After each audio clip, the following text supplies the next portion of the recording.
கிறிஸ்துவுக்குள் அன்பானவர்களே, ஆண்டுடைய விசுவாசிகளாக இந்த ஜூன் மாதத்தின் 4வது பரிசுத்த நாளிலே அவருடைய ஆலயத்திலே கூடிவர இல்லாவிட்டாலும் நம்முடைய இல்லத்தில் இருந்து ஆண்டவரை ஆராதனைக்கு ஆண்டவர் பிறகு வந்திருக்கிறார்.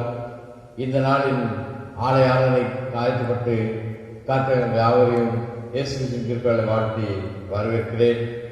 இந்த நாளின் ஆலய ஆராதனை ஆரம்பிக்கணுமாக யாவரும் தலையில் வணங்கி கண்ணில் மூடி ஆண்டவரை பேசுவோம், ஜெபம் செய்வோம்.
கிருபையும் அன்புள்ள கர்த்தாவே, உம்முடைய இரக்கத்தினாலும் கிருபையினாலும் ஒரு புதிய வருடத்தை காண செய்தீர்.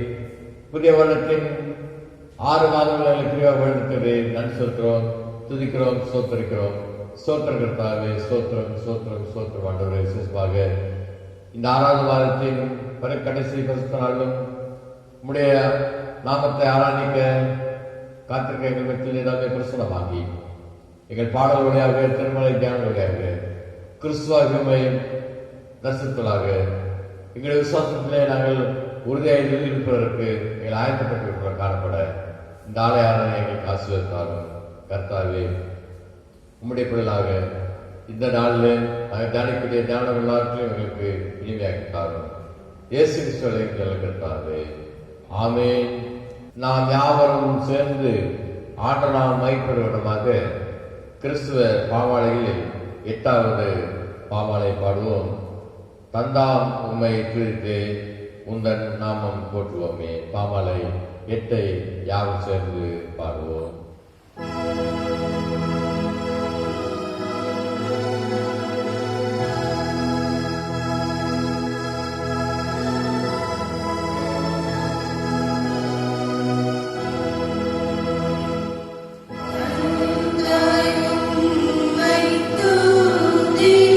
Oh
இரண்டாம் ஆராதனை முறை கடவுள் ஆவியா இருக்கிறார்.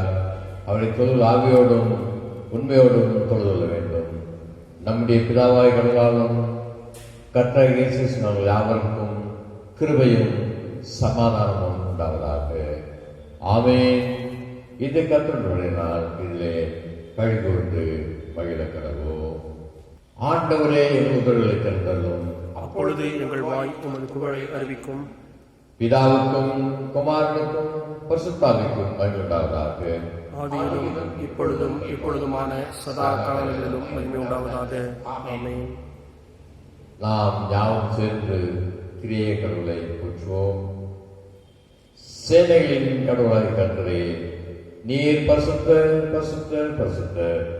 வானமும் பூமியும் உமது மகிமையால் நிறைந்திருக்கின்றன. உன்னதத்திலே ஓசன்னா. கர்த்தரின் நாமத்தினாலே வந்தவரும் வருகிறவருமானவர் ஸ்தோத்தரிக்கப்பட்டவர். உன்னதத்திலே ஓசன்னா. கடவுளே நீர் பரிசுத்தர். கடவுளே நீர் பரிசுத்தர். சர்வ வல்லவரே பரிசுத்தர். சர்வ வல்லவரே நீர் பரிசுத்தர். சாவாமை இடைவெளி நீர் பரிசுத்தர். சாவாமை இடைவெளி நீர் பரிசுத்தர். ஆண்டவரே, எங்களுக்காக சில அனைவரே எங்கள் மேல் கிருபையாயிரும். ஆண்டவரே, எங்களுக்காக சிலுவையில் அறையுண்ட எங்கள் மீட்பரே, எங்கள் மேல் கிருபையாயிரும். பரிசுத்த ஆவியாகிய ஆண்டவரே, எங்கள் மேல் கிருபையாயிரும். பரிசுத்த ஆவியாகிய ஆண்டவரே, எங்கள் மேல் கிருபையாயிரும். ஆண்டவரே, எங்கள் ஜெபங்களையும் எங்கள் ஆராதனையும் ஏற்றுக்கொண்டு எங்கள் மேல் கிருபையாயிரும். ஆண்டவரே, எங்கள் மேல் மனதுருகி எங்கள் மேல் கிருபையாயிரும். அன்புக்குரியவர்களே, சகோதர சகோதரர்களே, கிரிய கடவுளை புகழ்ந்து பாடிய நாம் இந்த நேரத்திலும் ஆண்டுக்கும்பாக காத்திருக்கின்ற வேளையிலே நம்மை ஆண்டுக்கும்பாக தாழ்த்தி உள்ளத்தின் ஆழத்திலே இருந்து அவரை நோக்கி பார்க்க வேண்டியது அவசியமாக காணப்படுகிறதுனாலே யாவரும் முழங்கால் படியிட்டு உள்ளத்தின் ஆழத்தில் இருந்து கடவுளை நோக்கி பார்ப்போம். நாம் நடந்து வந்த பாதையிலே இந்த 6 மாதங்களும் வழிநடத்தி வந்த ஆண்டுக்கும்பாக நாம் எப்படிப்பட்ட மக்களாக அவருடைய கட்டளைக்கு கீழ்ப்படிந்தோம், கீழ்ப்படிய மறந்தோம், மறுத்தோம் என்று நாமே ஆராய்ந்து பார்ப்போம். நம்முடைய பாவங்களை மனத்தாழ்மையோடு கூட அறிக்கை செய்ய நம்மை ஆண்டுக்கும்பாக தாழ்த்துவோம். திருமறை சொல்லுகிறது, நமக்கு பாவங்கள் என்பவனால் நாமே நெஞ்சுக்களாவோம். நமக்கு உண்மை இல்லை. நமது பாவங்களை நாம் அறிக்கையிட்டால் பாவங்களை நமக்கு மன்னித்து இவ்வித நீங்க நம்மை சுற்றியிருப்பதற்கு கடவுள் நம்பத்தக்கவரும் நீதிமுள்ளவராயிருக்கிறார். எனவே மனம் திருந்திய மைந்தரை போல மனம் வருந்தி நான் எழுந்திருந்தாற்பட்டு போய் தகப்பனே, பரத்துக்கு விரோதமாகவும் உமது பார்வையில் பாவம் செய்தேன். இனி உம்முடைய மகன் சொல்வது நான் பார்த்தனால உம்முடைய வேலைக்காரர்களாக என்னை வைத்துக் கொள்ளும் என்று ஆண்டுக்குள்ளாக நம்மை தாழ்த்துவதால் பாவத்தை வெறுக்கிற கர்த்தர் பாவியை நேசிக்க இருக்கிறாரே. நம்முடைய நறுமுண்ட இதயத்தின் வேண்டலை கடவுளை பார்த்து அங்கீகரித்து ஏற்றுக்கொண்டு பாவமன்னிப்பு நிச்சயத்தவர் தர வல்லவராக இருக்கிறார். எனவே நம்மை நாம் ஆண்டுக்குள்ளாக தாழ்த்தி இந்த 6 மாதங்களும் நடந்து வந்த நம்முடைய பாதையை ஆண்டுக்குள்ளாக ஒப்படைப்போம். நல்லதையே செய்ய விரும்பினாலும் நல்லது செய்யலாத நிர்பந்தமான பாவினால் என்னை இந்த நிர்பந்தமான நிலையிலிருந்து யார் மீட்டெடுக்கூடும் என்று சொல்லுவன அப்போ சொல்லிப்போல நாமும் ஆண்டுக்குள்ளாக நம்மை தாழ்த்துவோம். நமக்காக சிலுவையிலே ரத்தத்தை சிந்தி மீட்பை சம்பாதித்தவர் வைத்த ஆண்டவர் பரம தகப்பன் நம்மை ஏற்றுக்கொண்டு பாவனுக்கு கூட ஒரு புதிய மாற்றங்களுக்கு நம் தொடர்ந்து ஆசிரிக்க சென்றுள்ளார் இருக்கிறார். எனவே தனித்தனியாக ஒரு சிலர்கள் நாம் நம்மை தாழ்த்தி நம்முடைய பாவங்களை அனுப்பாக உலகத்திலே இன்று அறிக்கை செய்வோம். தனித்தர பாவங்களை அறிக்கை செய்த மக்கள் நாம் யாவரும் திருச்சபையாக ஒரு மக்களாக கொண்டு கூட படினாலே யாவரும் சேர்ந்து 2ஆம் ஆராதனைக்குரிய 2ஆம் பாவனை ஜெபத்தை ஒரு மக்களாக எடுப்போம். 2ஆம் ஆராதனை வரை 2ஆம் பாவரிக்கை செல்வோம்.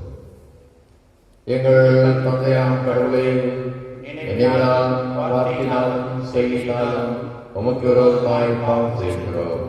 முழு மனதோடு நாங்கள் உண்மை நேசிக்கவில்லை. எங்களுக்கு நாங்கள் அன்பு போல எங்கள் அனைவருக்கு நாங்கள் அன்பு வருவதில்லை. எங்கள் மேல் இறுக்கமாயிருக்க உண்மை வேண்டுகிறோம். எங்கள் வாழ்க்கை நீக்கி எங்களை சுத்திகரியும். எங்கள் குற்றங்களை விட்டுவிட எங்களுக்கு உதவியும். எங்கள் ஆண்டவர் கிறிஸ்துவின் மூலமாய் வேண்டிக் கொள்கிறோம் பிதாவே. ஆமென். சர்வவல்லமையும் மிகுந்த இரக்கமுள்ள ஆண்டவர் மன்னிப்பையும் பாவமும் நமக்கு கட்டுத்தள்ளி நம்முடைய வாழ்க்கையை சீர்படுத்துகிற காலத்தையும் நமது பரிசுத்தாவின் கிருபையும் பெற்று நமக்கு தந்தவராக. ஆமென். ஆண்டவரை துதியுங்கள். ஆண்டவருடைய நாமம் துதிக்கப்படுவதாக. நாம் அமர்வோம்.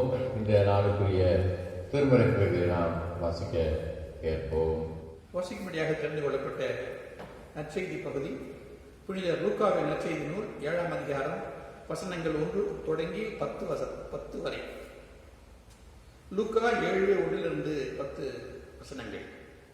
அவர் தம்முடைய வார்த்தைகளை எல்லாம் ஜனங்களுடைய காதுகள் கேட்கும்படி சொல்லி முடித்த பின்பு கப்பர்நகூமுக்கு போனார். அங்கே 100க்கு அதிபதியாக ஒருவனுக்கு பிரியமான வேலைக்காரன் வியாதிப்பட்டு மரண அவஸ்தையாயிருந்தான். அவர் இயேசுவை குறித்து கேள்விப்பட்ட போது அவர் வந்து தன் வேலைக்காரனை குணமாக்க வேண்டும் என்று அவரை வேண்டிக் கொள்ளும்படி யூதருடைய மூப்பரை அவரிடத்தில் அனுப்பினான். அவர்கள் இயேசுவினிடத்தில் வந்து அவரை கருத்தாய் வேண்டிக் கொண்டு, நீர் இந்த தயவு செய்வதற்கு அவன் பாத்திரனாயிருக்கிறான். அவன் நம்முடைய ஜனத்தை நேசிக்கிறான். நமக்கு ஒரு ஜெப ஆலயத்தையும் கட்டினான் என்றார்கள். அப்பொழுது இயேசு அவர்களுடனே கூட போனார். வீட்டுக்கு சமீபமான போது 100க்கு அதிபதி தன் சிநேகிதரை நோக்கி, நீங்கள் அவரிடத்தில் போய், ஆண்டவரே, நீர் வருத்தப்பட வேண்டாம். நீர் என் வீட்டு வாசலுக்குள் பிரவேசிக்க நான் பாத்திரன் அல்ல. நான் உம்மிடத்தில் வரவும் என்னை பாத்திரனாக எண்ணவில்லை. ஒரு வார்த்தை மாத்திரம் சொல்லும், அப்பொழுது என் வேலைக்காரன் சுஸ்தமாவான். நான் அதிகாரத்துக்கு கீழ்ப்பட்டவனாய் இருந்தும் எனக்கு கீழ்ப்பட்டிருக்கிற சேவகரும் உண்டு. நான் ஒருவனை போ என்றால் போகிறான், மற்றவனை வா என்றால் வருகிறான். என் வேலைக்காரனை இதை செய் என்றால் செய்கிறான் என்று நான் சொன்னதாக சொல்லுங்கள் என்று அவர்களை அனுப்பினான். இயேசுவிகளை கேட்டு அவனை குறித்து ஆச்சரியப்பட்டு திரும்பி நமக்கு பின் செல்கின்ற திரளான ஜனங்களை நோக்கி, இஸ்ரவேலருக்குள்ளும் நான் இப்படிப்பட்ட விசுவாசத்தை காணவில்லை என்று உங்களுக்கு சொல்கிறேன் என்றார். அனுப்பப்பட்டவர்கள் வீட்டுக்கு திரும்பி வந்தபோது வியாதியாய் கிடந்த வேலைக்காரன் சுகமடைந்திருக்கிறதை கண்டார்கள். பாடம் முடிந்தது. கிறிஸ்துவே உமக்கு மகிமை உண்டாவதாக.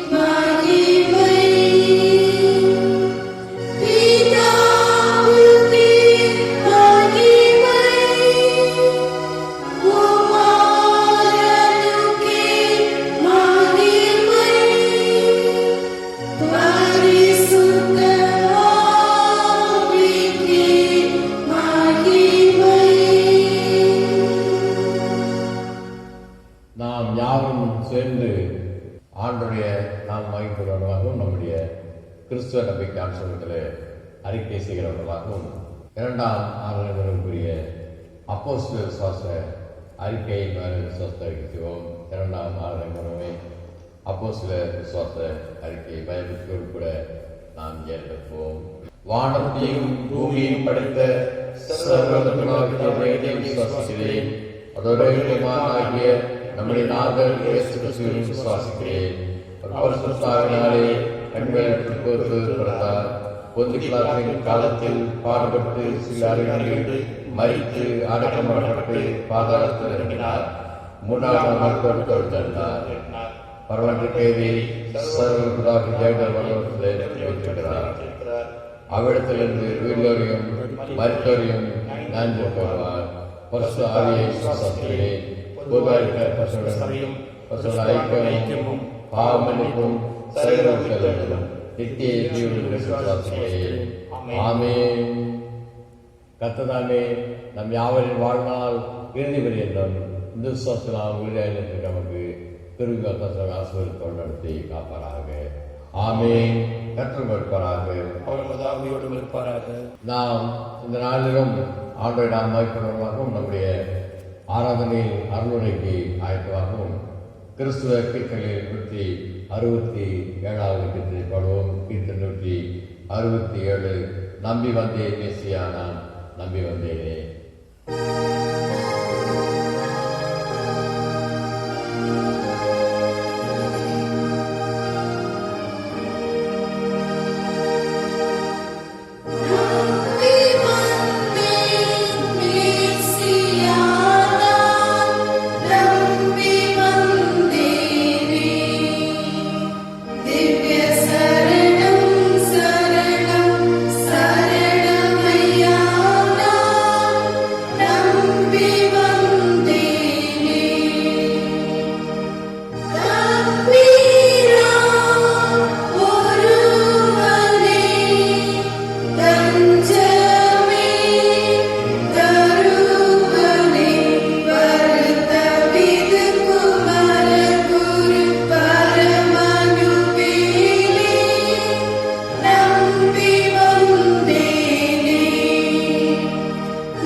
அன்பானுள்ளே ஆண்டுடைய விசுவாசிகளாக இந்த நாளிலும் நம்முடைய ஆராதனையில் பங்கு பெற்ற வரக்கூடிய யாவரையும் அருளுரைக்கு அன்போடு கூட வாழ்த்தி வரவேற்கிறேன்.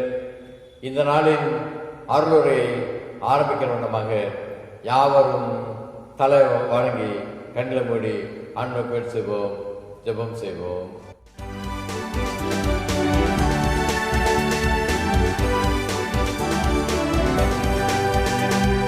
கர்த்தரின் கை குறுகவில்லை, கர்த்தரின் வாக்கு மாறிடாதே. கர்த்தரின் கை குறுகவில்லை, கர்த்தரின் வாக்கு மாறிடாதே. சுத்தர்களாய் வாழ்ந்திடவே சுதனருள் புரிந்த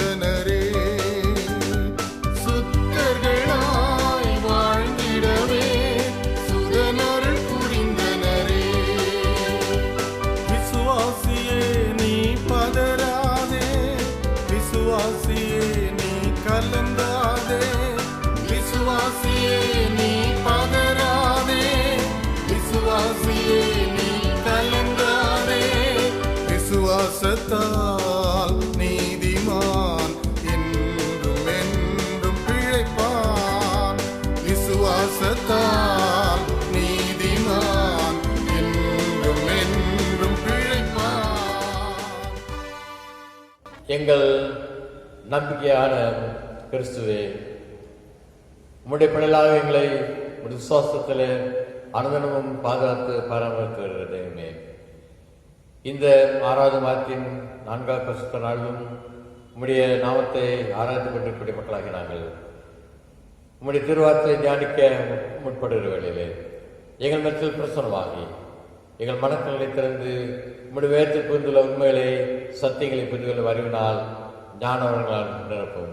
பேசுகிற அடியானை வரைக்கு நீர் வெளிப்பட்டு பேசும் அடியார்களை நாங்கள் யாரும் கேட்கிறோம். கர்த்தாவே, எங்கள் ஒவ்வொரு இறைத்து ஞானமும் அடியாருடைய வாய் வார்த்தை பிரியமுள்ளதாய் காணப்படுவதாக.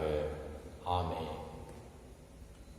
அன்பானவர்களே, இந்த பரிசுத்த நாளில் நாம் தென்னிந்திய கிறிஸ்தவ மக்களாக பெந்தேகோஸ்தே திருநாளுக்கு பின்வரக்கூடிய 4வது ஞாயிற்றுக்கிழமை, திருத்துவ திருநாளுக்கு பின்வரக்கூடிய 3வது ஞாயிற்றுக்கிழமை நம்முடைய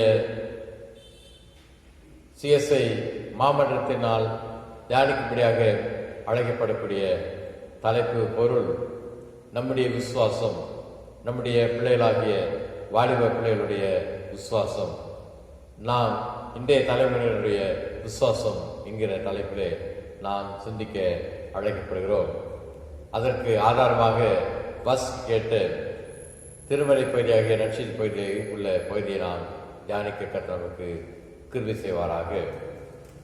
லூக்கா 7ஆம் அதிகாரத்தின் 9ஆம் வசனத்தை நம்முடைய தியானத்துக்கு நாம் எடுத்துக்கொள்வோம். லூக்கா 7:9. இயேசு இவைகளை கேட்டு அவனை குறித்து ஆச்சரியப்பட்டு திரும்பி தமக்கு பின் செல்கிற திரளான ஜனங்களை நோக்கி, இஸ்ரவேலருக்குள்ளும் நான் இப்படிப்பட்ட விசுவாசத்தை காணவில்லை என்று உங்களுக்கு சொல்லுகிறேன் என்றார். இஸ்ரவேலருக்குள்ளும் நான் எப்படிப்பட்ட விசுவாசத்தை காணவில்லை என்று உங்களுக்கு சொல்லுகிறேன். கிறிஸ்து காண்பார்களே, இந்த நாளிலே நாம் வாசிக்க கேட்ட திருமறை பகுதி நம்முடைய வாழ்க்கையிலே அநேக முறை நாம் வாசித்து கடந்து வந்திருக்கலாம். ஆனாலும் ஒவ்வொரு நாளும் அந்த பகுதியை நாம் வாசிக்கிற பொழுது நம்முடைய வாழ்க்கையின் சூழலுக்கு ஏற்ப அது நம்மோடு கூட பேசுகிற வசனமாக காணப்படுகிறது. ஆகவேதான் நாம் எப்பொழுதுமே கர்த்தருடைய வார்த்தை குறித்து சொல்லுகிற பொழுது அது ஜீவனுள்ள வார்த்தை, ஜீவ வார்த்தை என்று சொல்லி நாம் சொல்லக்கூடியதாக இருக்கிறோம். அந்த அடிப்படையிலே இந்த இயேசு கிறிஸ்துவின் வார்த்தை குறித்து பார்க்கும் பொழுது நம்முடைய விசுவாசம் எப்படிப்பட்டதாக இருக்கிறது என்பது குறித்து நாம் ஆராய்ந்து பார்க்கும்படியாக இந்த நூற்றுக்கதிபதியினுடைய வாழ்க்கையை நமக்கு முன்பாக வைக்கிறது குறித்து பார்ப்போம். இந்த நூற்றுக்கதிபதி குறித்து நாம் பார்ப்போம் என்று சொன்னால், ரோம ராஜ்யத்தினுடைய ஆளுகையிலே பார்க்கும்பொழுது நூற்றுக்கு அதிபதி என்று சொல்லக்கூடிய மனிதன் சாதாரண மனிதன் அல்ல.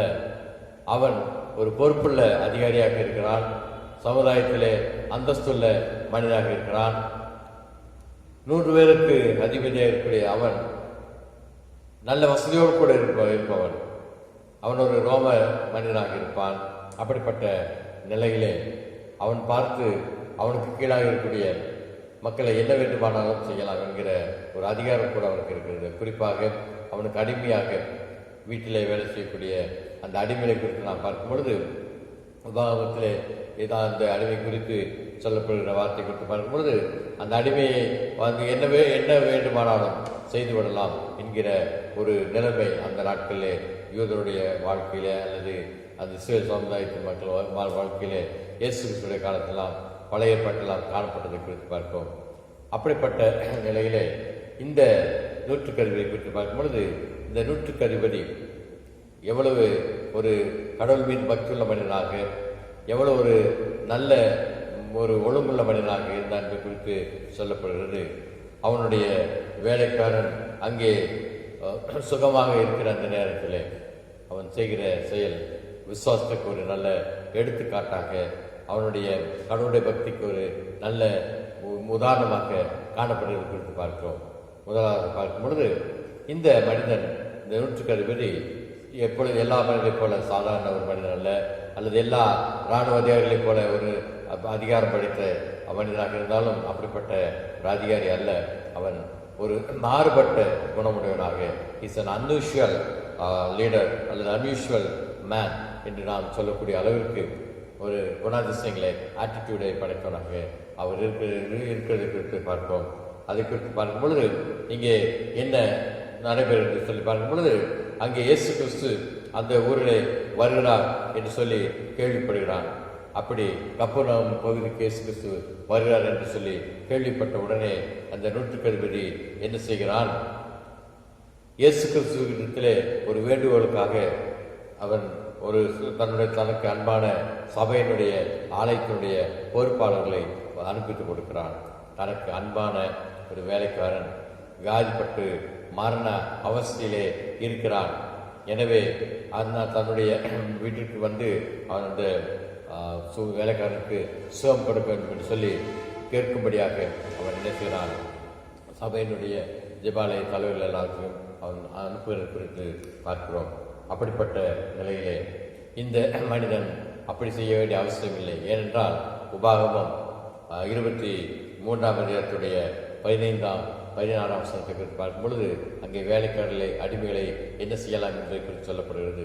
தன் எஜமானுக்கு தப்பி உன்னிடத்தில் வந்த வேலைக்காரனை அவனுடைய எஜமான் கையில் ஒப்புக்கொடாயாக. அவன் உனக்கு இருக்கிற வாசல்களில் ஒன்றிலே தனக்கு சமதியான இடத்தை தெரிந்து கொண்டு அதிலே உன்னுடனே இருப்பானாக. அவனை ஒடுக்க வேண்டாம். ஏனென்றால் இந்த வேலைக்காரர்கள், அடிமைகள் என்று சொல்லப்படுவர்கள் எஜமானுக்கு ஒரு கருவியாக, ஒரு வேலை செய்யக்கூடிய கருவியாக மட்டும்தான் நினைத்தார்களே தவிர, அவன் ஒரு மனிதன், தன்னை போல ஒரு மனிதன், அவனுக்கும் எல்லா விதமான உணர்ச்சிகளும் இருக்கிறது என்று எண்ணக்கூடிய ஒரு பண்பு இல்லை. மாறாக அந்த வேலைக்காரனை, அந்த அடிமையை அவன் என்ன வேணுமானாலும் செய்து விடலாம். அந்த எஜமானன் அவனை அந்த அடிமையை எஜமானன் கொன்று போட்டாலும் அங்கே யாரும் போய் கேட்க முடியாது. அப்படி ஒரு சட்டத்திட்டங்கள் அந்த நாட்டிலே இருந்து கொண்டிருந்த நேரத்திலே அங்கே தனக்கு அன்பான அந்த வேலைக்காரன் சுகவீனமாய் இருந்ததினாலே ஆண்டவர் இயேசு கிறிஸ்து வருகிறார் என்று கேள்விப்பட்ட உடனே அவரிடத்திலே சுகம் தருமையாக கேட்கும்படியாக ஆட்களை அனுப்புவதை குறித்து நாம் பார்க்கிறோம். இரண்டாவதாக நாம் பார்க்கும் பொழுது இந்த நூற்றுக்கதிபதி எப்படிப்பட்டவராக இருந்தார் என்பதை குறித்து நாம் பார்க்கும் பொழுது அந்த செபாலய தலைவர்கள் வந்து இயேசு கிறிஸ்துடைய அந்த நூற்றுக்கதிபதி குறித்து சொல்வது குறித்து பார்க்கிறோம். லூக்கா 7ஆம் அதிகாரத்துடைய 4ஆம் வசனத்தை 5ஆம் வசனத்தை நாம் பார்க்கும் பொழுது, லூக்கா 7:5, 4-5 வசனங்களை பார்க்கும் பொழுது, அவர்கள் இயேசுவினிடத்தில் வந்து அவரை கருத்தாய் வேண்டிக் கொண்டு, நீர் இந்த தயவு செய்வதற்கு அவன் பாத்திரனாக இருக்கிறான். அவன் நம்முடைய ஜனத்தை நேசிக்கிறான். நமக்கு ஒரு ஜெப ஆலயத்தை கட்டினான் என்றார்கள். இப்படி அந்த யூதர்களுடைய மூப்பர்கள் 3ஆம் வசனத்தை பார்க்கும்போது, யூதர்களுடைய மூப்பர்களை அவன் வேண்டிக் கொண்டு அவரை இயேசு கிறிஸ்துவிடத்தில் வேண்டிக் கொள்ளும்படியாக யூதருடைய மூப்பரை அந்த நூற்றுக்கதிபதி அனுப்புகிறான். அந்த யூதருடைய மூப்பர் வந்து இயேசு கிறிஸ்துவிலே சொல்லி கேட்கிறார்கள், கருத்தாய் வேண்டுகிறார்கள். சாதாரணமாக கூட கருத்தாய் வேண்டுகிறார்கள். நீர் இவ்வாறு அந்த நூற்றுக்கதிபதியுடைய வீட்டுக்கு வந்து அந்த வேலைக்காரருக்கு சுகம் கொடுப்பதற்கு, இந்த தயவை அந்த மனிதனுக்கு செய்வதற்கு அவன் எப்படிப்பட்டவராக இருக்கிறார்? அவன் பாத்திரராக இருக்கிறான். காரணம் என்ன? அவன் நம்முடைய ஜனத்தை, இஸ்ரேல் ஜனங்களை, யூத ஜனங்களை நேசிக்கிறான். அப்படி வருவது மட்டுமல்ல, நாம் வணங்குவதற்கு, நாம் கடவுளை தொழுது கொள்வதற்கு ஒரு ஜெப ஆலயத்தையும் சினகாகையும் கட்டி கொடுத்திருக்கிறான் என்று சொல்லக்கூடிய பகுதி குறித்து நாம் பார்க்கிறோம். கிறிஸ்துக்காரர்களே, இந்த ஜெப ஆலயம் சினகா என்று சொல்லப்படுவது குறித்து பார்க்கும் பொழுது, அந்த நாட்களில் இருக்கக்கூடிய ரோம அதிகாரிகள் எப்படிப்பட்டவராக இருப்பார்கள்? அந்த பிரதான ஆசாரியர் மற்ற சபையினுடைய பொறுப்பாளர்கள் எல்லாரையும் கைக்குள்ளே தங்களுடைய அதிகாரத்துக்களாக வைத்துக்கொண்டு அங்கே யாராவது தவறு செய்கிறார்களா, அதன் மூலமாக ஜெப ஆலயத்தின் மூலமாக ஏதாவது அவர்களிடத்தில் குறை கண்டுபிடித்து அவர்களுக்கு தண்டனை வழங்க முடியுமா, குற்றம் கண்டுபிடிக்க முடியுமா என்கிற நிலையிலே இருக்கக்கூடிய அதிகாரிகள் அநேகர் உண்டு, அநேக நூற்றுக்கருவிகள் உண்டு, இராணுவ தலைவர்கள் உண்டு. அப்படிப்பட்ட நிலையிலே இந்த நூற்றுக்கருவி எப்படிப்பட்ட இருக்கிறார்? நம்முடைய ஜனங்களுக்கு ஜெபாலயங்களை சிறகாக அவர்கள் கட்டி கொடுத்திருக்கிறார் என்று சொல்லுகிற பொழுது அந்த எவ்வளவாக நம்முடைய ஜனத்தை, இஸ்ரேல் ஜனங்களை, யூத ஜனங்களை நேசிக்கிறார் என்பதை குறித்து நீர் அறிந்து கொள்ளும் ஆண்டவரே என்று சொல்லி இயேசு கிறிஸ்துவிலே சொல்வதை குறித்து பார்க்கிறோம். மூன்றாவது நான் பார்க்கும் பொழுது இந்த இஸ்ரேல் ஜனங்கள், யூத ஜனங்கள் எப்படிப்பட்டார்கள்? பிற சமயத்து மக்களுக்கு அல்லது மற்ற ஜென்டைலுக்கு அவர்கள் அருவருப்பானவர்களாக காணப்பட்டார்கள். யூத ஜனங்கள் என்றாலே, இஸ்ரேல் ஜனங்கள் என்று சொன்னாலே அருவருக்கக்கூடிய ஒரு நிலைமையிலே தான் ரோம அரசாங்கமும் ரோம மக்களும் மற்ற மக்களும் ஜென்டைல்ஸ் யாவருமாக காணப்பட்டார்கள். அப்படி ஜென்டைல்ஸ் எல்லோரும் வெறுக்கக்கூடிய அந்த நிலையில் இருந்த இஸ்ரேல் ஜனங்களை, யூத ஜனங்களை நேசிக்கக்கூடிய ஒரு பண்புள்ளவராக, அவர் மீது அன்பு செலுத்தக்கூடிய ஒரு இரக்கமுள்ள மனிதனாக காணப்பட்டான். அப்படிப்பட்ட நிலையிலே தனக்கு அடிமையாக இருக்கக்கூடிய ஒரு வேலைக்காரன் சுகவீனப்பட்ட பொழுது அங்கே அந்த வேலைக்காரனுக்காக ஆண்டவராகிய இயேசு கிறிஸ்துவிடத்திலே அவன் ஆட்களை அனுப்புகிறான். அப்படி அனுப்பிய அந்த நேரத்தில் அவர்கள் இவ்வாறு இயேசு கிறிஸ்துவை சொல்லி இயேசு கிறிஸ்து அவருடைய வீட்டுக்கு அழைத்து கொண்டு வருகிற அந்த நேரத்தில் அங்கே இயேசு கிறிஸ்து வீட்டுக்கு அருகிலே வந்து விடுகிறார். வீட்டுக்கு அருகிலே வருகிற பொழுது என்ன செய்கிறான் என்று சொல்லி பார்க்கும் பொழுது 6ஆம் 7ஆம் வசனத்தை வாசியுங்கள். நான் அதிகாரத்துக்கு அப்பொழுது அவர்களுடைய கூட 6:7 அப்பொழுது இயேசு அவர்களுடனே கூட போனார். வீட்டுக்கு சமீபமான போது நூற்றுக்கு அதிபதி தன் சிநேகிதரை நோக்கி, நீங்கள் அவரிடத்தில் போய், ஆண்டவரே, நீர் வருத்தப்பட வேண்டாம், நீர் என் வீட்டு வாசலுக்குள் பிரவேசிக்க நான் பாத்திரன் அல்ல. நான் உம்மிடத்தில் வரவும் என்னை பாத்திரனாக எண்ணவில்லை. ஒரு வார்த்தை மாத்திரம் சொல்லும், அப்பொழுது என் வேலைக்காரன் சுஸ்தமாவான். இப்படி சொல்லுகிறது பார்க்கும் பொழுது அங்கே தன்னுடைய சிநேகிகளை பார்த்து அவன் சொல்கிறான், ஆண்டவரை வருத்தப்படுத்த வேண்டாம், அவர் என்னுடைய வீட்டுக்கு வருவதற்கு நான் பாத்திரன் என்கிற ஒரு தாழ்மையான குணம் உள்ளவனாக இருந்தான். அவ்வளவு பெரிய அதிகாரியாக இப்படி ரோமர்கள் எல்லாரும் இஸ்ரேல் ஜனங்களை வெறுக்கக்கூடிய அந்த நேரத்தில் இந்த நூற்றுக்கருவி என்ன செய்கிறான்? நீர் என்னுடைய வீட்டுக்கு வருவதற்கு நான் பாத்திரன் அல்ல என்று சொல்லி தன்னை தாழ்த்தக்கூடிய ஒரு நல்ல தாழ்மையின் பண்புள்ளவனாக இருந்தான். காரணம் என்ன? அவன் கடவுளுக்கு பயந்தவனாக, கடவுள் மீது விசுவாசம் வைத்தவனாக காணப்பட்டான். ஆகவேதான் தேவாலயத்தை ஜெபாலயத்தை அவன் கட்டி கொடுத்தான், சிறகாக அவன் கட்டி கொடுத்தான் என்பதற்கு நாம் பார்த்தோம். இப்படிப்பட்ட அவன் என்ன செய்கிறான்? அவனுடைய தாழ்மையான குணத்தை வெளிப்படுத்துகிறவனாக சொல்கிறான். நான் அதிகாரத்திற்கு கீழ்பட்டவனாக இருந்தும் எனக்கு அதிகாரத்திற்கு கீழ்பட்ட சேவர்கள் அநேகர் உண்டு. நான் போயென்றால் போகிறான், வா என்றால் வருகிறான். ஆனாலும் நீர் என்னுடைய வீட்டுக்கு வருகிறான், பாத்திரன் அல்ல என்று சொல்லி தன்னை தாழ்த்தக்கூடிய ஒரு பண்பு. அதற்கெல்லாம் காரணம் என்ன? கடவுள் நம் யாவரையும் படைத்திருக்கிறார், கடவுள் நம் யாவரையும் பாதுகாக்கிறார், வழிநடத்தார் என்கிற நம்பிக்கையும் விசுவாசம் அவனுக்குள்ளாக இருந்தது. அந்த விசுவாசத்தின் வெளிப்பாடு தான் இந்த சகோதரத்துவம், இந்த தாழ்மை. மற்ற பிற இனத்து மக்கள் எல்லோரும் இஸ்ரேல் ஜனங்களை, யூத ஜனங்கள் எல்லாம் வெறுக்கக்கூடிய அந்த நேரத்திலே இந்த ரோம நூற்றுக்கருவி எப்படி இருந்தால் ஆண்டவர் மீது பயபக்தி உள்ளவனாக, ஆண்டவர் மீது விசுவாசம் உள்ளவனாக இருந்தபடினாலே அவன் என்ன செய்தான்? தன்னை ஆண்டவருமாக தாழ்த்துகிறான். நீர் என்னுடைய வீட்டிற்கு வருவதற்கும் நான் பார்த்தேன் அல்ல என்று சொல்லி இயேசு கிறிஸ்து யூதன் என்று அறிந்தும் அவரை பார்த்து சொல்லக்கூடிய நிலைமைக்கு பார்க்கிறோம். நம்முடைய வாழ்க்கையிலே எப்படிப்பட்ட மக்களாக கடவுள் மீது நம்முடைய நம்பிக்கையை, நம்ம விசுவாசத்தை வைத்திருக்கிறோம். இந்த நூற்றுக்கருவியின் மூலமாக நாம் சிந்திக்க அழைக்கப்படுகிறோம்.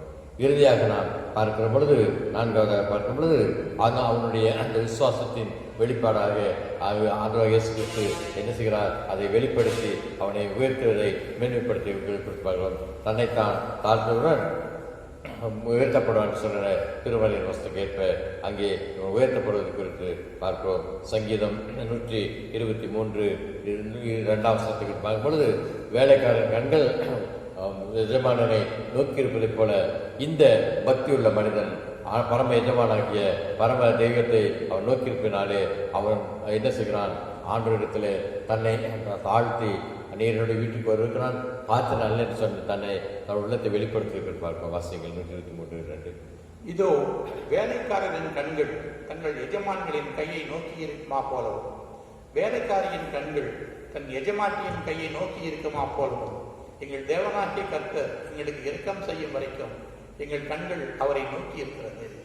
இப்படி ஆண்டவரையே நோக்கி இருக்கக்கூடிய ஒரு நல்ல குணாதிசயம் பண்பும் தன்னை தாழ்த்தக்கூடிய ஒரு குணமுள்ளவனாக இருந்தான். ஆகவேதான் இயேசு கிறிஸ்து 8ஆம் வசனத்தை நம்முடைய தியான பகுதியாகிய 9ஆம் வசனத்தை பார்க்கும் பொழுது லூக்கா 7:9 குறித்து நான் பார்க்கும் பொழுது அங்கே இயேசு கிறிஸ்து அவனை பார்த்து சொல்வது, அவனை பார்த்து மட்டுமல்ல அவனுடைய அவனோடு கூட சென்று வரக்கூடிய ஜனங்களை பார்த்து சொல்லக்கூடிய அந்த விசுவாசத்தை அறிக்கை குறித்து பார்ப்போம். இயேசுவைகளை கேட்டு அவனை குறித்து அந்த நூற்றுக்கல்வி குறித்து ஆச்சரியப்பட்டு திரும்பி தனக்கு பின் செல்கிற திரளான ஜனங்களை நோக்கி தனக்கு பின் சென்று வரக்கூடிய திரளான ஜனங்களை பார்த்து இஸ்ரவேலருக்குள்ளும் நான் இப்படிப்பட்ட விசுவாசத்தை காணவில்லை என்று உங்களுக்கு சொல்லுகிறேன் என்று சொல்லுகிற குறித்து பார்க்கும்போது இது ஏன் இந்த இஸ்ரவேல் குறித்து என்று சொல்லி பார்க்கும்போது இஸ்ரேல் ஜனங்கள் என்று சொல்லப்படுவர்கள் தாங்கள் கடவுளுக்கு வந்தவர்கள், தாங்கள் மட்டுமே கடவுளுக்கு தெரிந்து கொள்ளப்பட்ட மக்கள். மற்ற இனத்து மக்கள் எல்லோரும் ஆண்டவரால் ஒன்று அதிக முக்கியப்படுத்தப்படாத மக்கள் என்று சொல்லி அவர்கள் ஏளனமாக எண்ணிக்கொண்டிருந்தார்கள். ஆகவேதான் இயேசு கிறிஸ்து அவர்களை பார்த்து சொல்கிறார், இஸ்ரேலருக்குள்ளும் நான் இதுபோல விசுவாசத்தை காணவில்லை என்று சொல்லி ஒரு பிற இனத்து மனிதனுடைய விசுவாசத்தை, ஒரு ரோம நூற்றுக்கல்வியினுடைய விசுவாசத்தை பார்த்து ஆண்டவர் சொல்வதை குறித்து பார்ப்போம். நாம் நம்முடைய நம்பிக்கையிலே நம்முடைய விசுவாசத்திலே எப்படிப்பட்ட மக்களாக வாழ்ந்து கொண்டு வருகிறோம். பொதுவாக கிறிஸ்துவ என்று சொல்லப்படுவது என்ன செய்கிறோம்? நாங்கள் மட்டுமே பக்திமான்கள், நாங்கள் மட்டுமே பரலோகத்தின் பிள்ளைகள், மற்ற எல்லோரும் அவருக்கு ஆகாத மக்கள், ஆகாத பிள்ளைகள் என்று சொல்லி நாம் ஏளனமாக எண்ணிக்கொண்டிருக்கிறோம். அப்படிப்பட்ட நம்மை பார்த்து ஆண்டு சொல்வது, இஸ்ரேலருக்குள்ளும் இப்படிப்பட்ட விசுவாசத்தை நான் காணவில்லை என்று சொல்லி சொல்கிறார்கள். ஆண்டை குறித்து பார்ப்போம். எனவே கிறிஸ்து காண்பார்களே, நம்முடைய கிறிஸ்துவ வாழ்க்கை, கிறிஸ்துவ நம்பிக்கை, கிறிஸ்துவ விசுவாசம் எப்படிப்பட்டதாக இருக்கிறது? ஆண்டவர் இவ்வாறு அந்த நூற்றுக்கல்வி பார்த்து சொன்னதை போல நம்முடைய விசுவாசம் போற்றத்தகுந்ததாக, ஆண்டவரால் ஏற்றுக்கொள்ளத்தகுந்ததாக, ஆண்டவரால் மெச்சிக்கொள்ளப்படக்கூடியதாக காணப்படுகிறதா? சிந்திப்போம். குறைவுகள் உள்ள மக்களாக இருப்போம் என்றால் நிறைவுக்கு நேராக நம்மை வழிநடத்துவதற்கு ஆண்டவருக்கு நம்மை ஒப்புக் கொடுப்போம். ஆண்டவரம் யாவரையும் விசுவாசங்களை பலப்படுத்தி உறுதிப்படுத்தி ஆசிரியப்பாராக. நம்முடைய பிள்ளைகள், வாலிப மக்கள் யாவரும் பலம் குறித்த சந்தேகராக இந்த விசுவாசங்களை வளர செய்ய கிருபை செய்வாராக. ஆமென். சபையாருக்கு அறிவிக்கப்பட வேண்டிய அறிவிப்புகள்.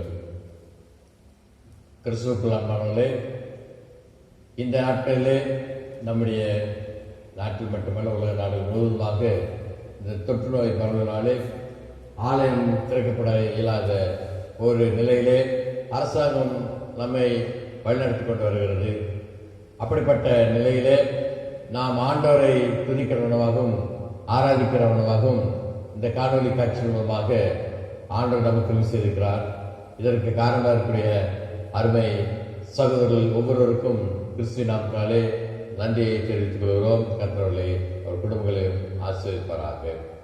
அதுபோலவே நம்முடைய ஆலயம் ஆராதனைக்கு இன்னும் திறக்கப்படாத நிலை இருப்பதினாலே நம்முடைய ஆலயத்துடைய சந்தா காணிக்கைகள், மற்ற சோத்திர காணிக்கைகள், தசபா காணிக்கைகள் போன்ற எல்லாத்தையும் ஆண்டவருக்கு நாம் படைப்பதற்கு ஆலயத்தில் ஆலய பணியாளர், ஆயர், கமிட்டியார் ஆயத்தமாக இருக்கிறார்கள். ஆலயத்தில் முன்பதாக ஒரு ரெஜிஸ்டர் வைக்கப்பட்டிருக்கிறது. அதில் நீங்கள் வந்து உங்களுடைய காணிக்கைகளை படைத்து என்ட்ரி செய்துவிட்டு செல்லலாம்.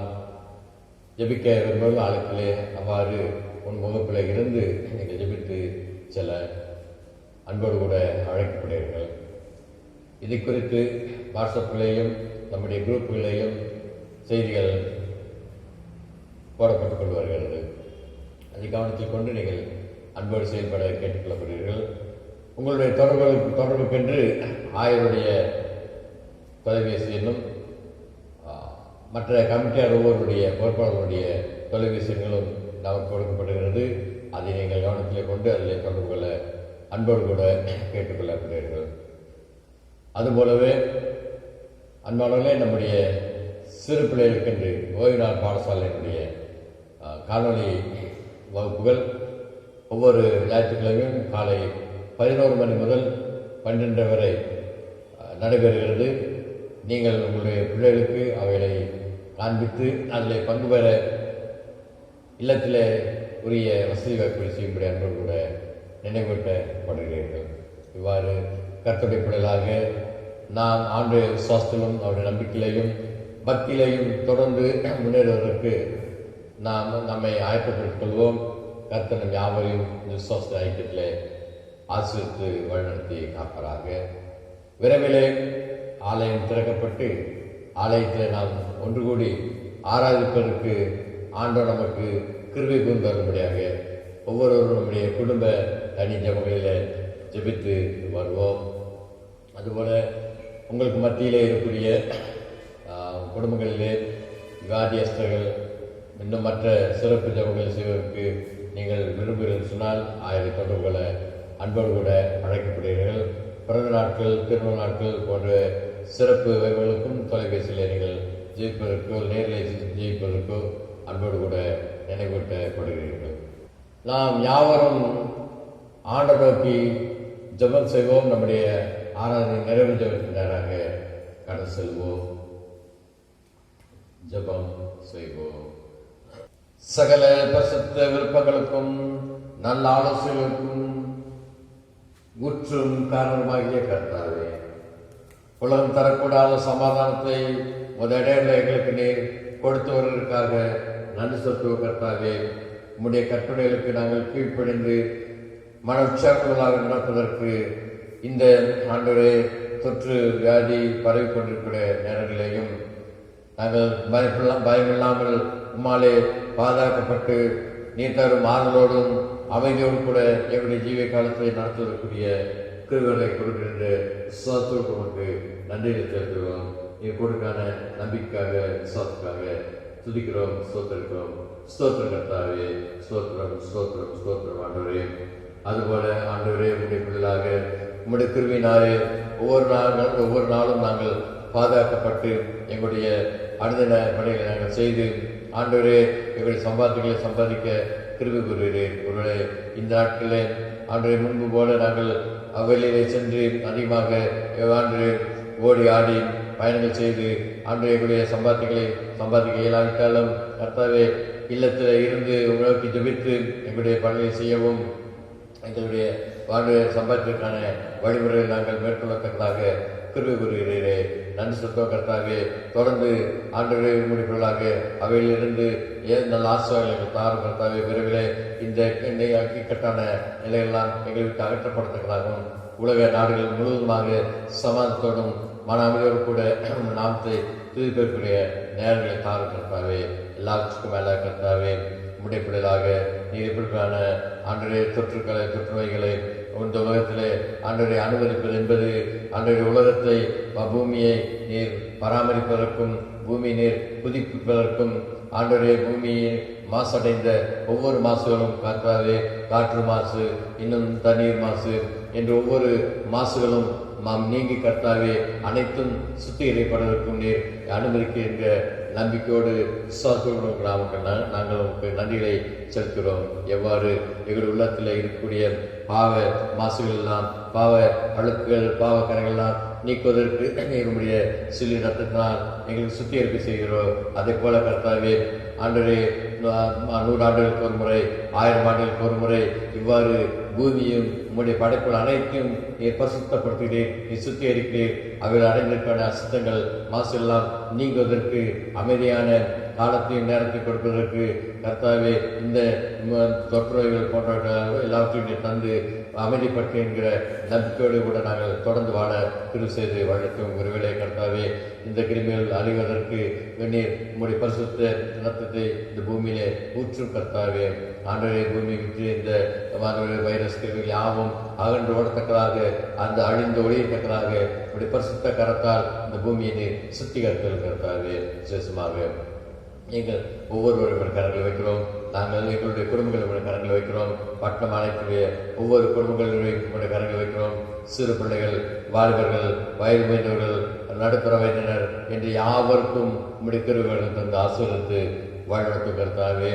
ஆண்டவரே பிள்ளைகளுடைய கல்வி தொடர்வதற்கு உரிய எல்லா ஞானத்தை தந்து வளர்த்தலும் அன்றைய பள்ளிக்கூடங்கள் திறக்கப்பட்டு அன்றைய பிள்ளைகள் எப்பொழுதும் போல தன்னுடைய கல்வியை கற்பதற்குரிய ஆசிரியர் தந்து வழிநடத்தலும் கருத்தாவே அன்று அதுபோல வாலிப மக்கள் தங்களுடைய கல்லூரி படிப்புகள், தங்களுடைய வேலைகள், தங்களுடைய திருமண காரியங்கள் என்று யாவற்றுக்கும் ஆசிரியர் மக்களாக காணப்பட பிரிவுதாரும் நடுத்தர வயதினராக குடும்பத்தின் தலைவனும் தலைவனுமாக இருந்து தங்களுடைய குடும்ப பொறுப்புகளுக்காக தங்களை ஆண்டவரே அனைத்து காரியங்களையும் ஈடுபடுத்திக் கொடுக்கக்கூடிய ஒவ்வொரு குடும்ப தலைவருக்கும் தேவையான நல்ல ஞானத்தை தந்து அன்றைய கரங்களை தேவை நல்ல சம்பாத்தியங்களை தந்து குடும்பத்திற்குரிய அன்றைய சிறுவர்கள் பெரியர்கள் வாழ்கின்ற யாவரையும் அரவணைத்து செல்வதற்குரிய எல்லா சந்தோஷத்தாலும் மனமகிழ்ச்சியாக நிறைவேற்றவே வயது மக்களை கண்ணில் வைக்கிறோம். வயது வீசினால் விலகப்பட்டிருக்கான அவர்களுடைய விலகலாற்று மாற்றி பலத்தாலும் சுகத்தாலும் நிறைவேற்ற விசேஷமாக கர்த்தாவே அன்று கவனிப்பாரற்று தனிமையாக இருக்கக்கூடிய மக்களை உடைய கரங்களை வைக்கிறோம். கர்த்தாவே அவ்வாறு தனிமையினாலே உம்முடைய நாமத்தை அவர்கள் தூசிக்காதபடிக்கு பரத்திலிருந்து வரும் உதவியினால் கர்த்தர் எங்களை வழிநடத்தினார்.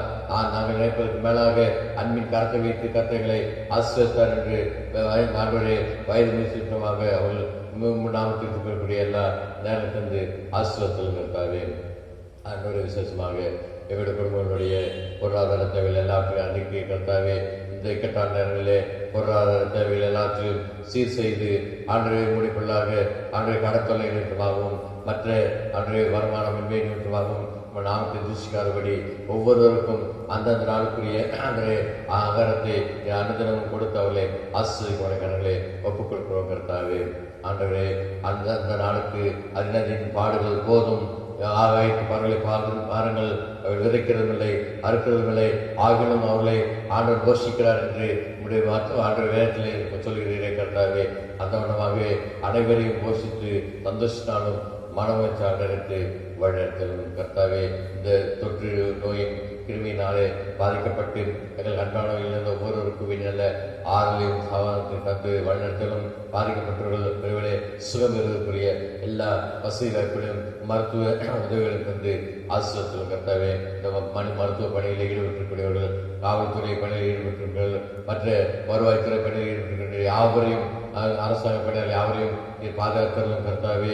அதுபோல எங்களுடைய சமய தலைவர்கள் கண்டிருக்கிறோம். எங்கள் பேராயத்துக்காக அன்றைய இன்னும் அனைத்து பேரர்களுக்காகவும் பிறகு பேரர்களுக்கும் சொல்கிறோம். ஆசிரியத்துவம் இந்திய தமிழ்நாட்டினுடைய முதலமைச்சருக்காக, ஆன்றைய அமைச்சர்களுக்காக, இந்திய தேசத்துடைய பிரதம அமைச்சருக்காக, ஜனாதிபதிக்காக, இன்னும் மற்ற அனைத்து அமைச்சர்களுக்காக வருகிறோம். யாவரையும் ஆசிரியத்துவம் சீனா எல்லையிலே காணப்படுகிறான அந்த பதட்டம் நீங்கி இராணுவத்திலே பணி செய்யக்கூடிய ஒவ்வொருவருக்கும் உங்களுடைய பாதுகாப்பு தந்து சந்தோஷ நாள் நேரத்து வழிநடத்த கர்த்தாவே. உலக நாடுகளிலே இந்த வைரஸினாலே பாதிக்கப்பட்ட யாவருக்கும் உங்களுடைய பாதுகாப்பு தந்து கர்த்தர் நிஜாகவே எங்களை அனுதினம் பாதுகாக்கிறார், போஷிக்கிறார் என்று நான் சொல்லி கேட்கிறாலும் இந்த 6 மாதங்களும் ஆசிரியத்தை வழிநடத்தினை துதிக்கிறோம். ஒரு புதிய மாதங்களுக்கு புதிய சந்தோஷத்தை, புதிய பாதுகாப்பை, புதிய சுகத்தை தந்து வளர்த்து சுத்தமானால் ஜூலை மாதத்திலே கர்த்தாவே ஆலயங்கள் திறக்கப்பட்டு நாங்கள் உண்மை ஆராய்ச்சிக்குரிய வழிவாசலை கட்டளையிட்டாலும் கிருபினால் சொல்லுவோம். இயேசு கிறிஸ்துவிலே எங்கள் கர்த்தாவே ஆமென். பரமர்கள் பிதாவே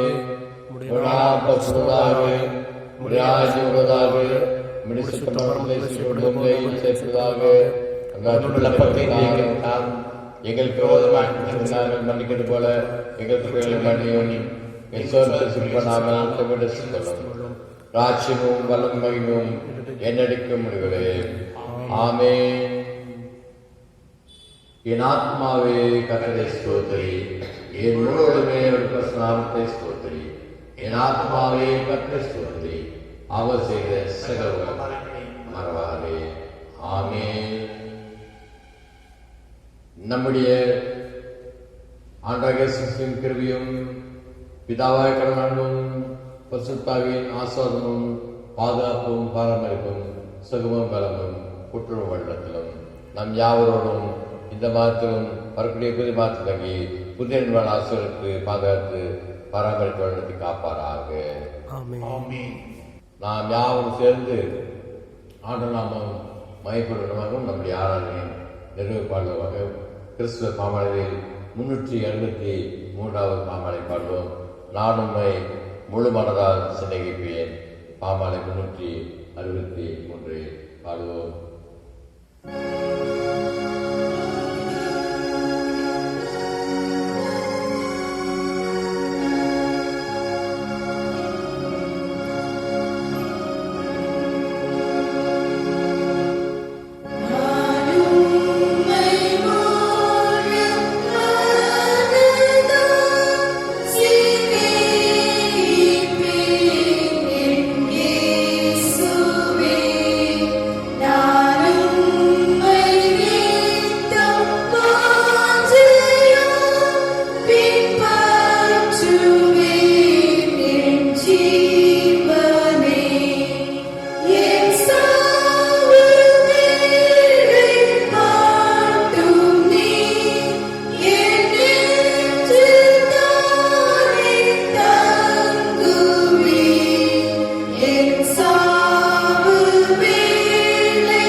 கர்த்தர் இருப்பாராக.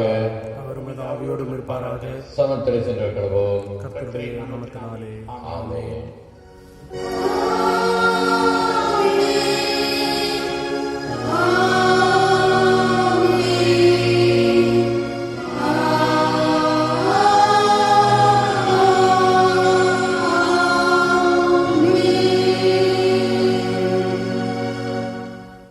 அன்பானே, இந்த நாளில் உங்கள் யாவருக்கும் ஆண்டு நாமத்தாலே வாழ்த்துக்களை வரங்களை தெரிவித்துக் கொள்கிறேன். புதிய வாரத்தின் இனிய வார்த்தைகளையும் கூறிக்கொள்கிறேன். கர்த்தர் யாவரையும் ஆசீர்வதிப்பாராக.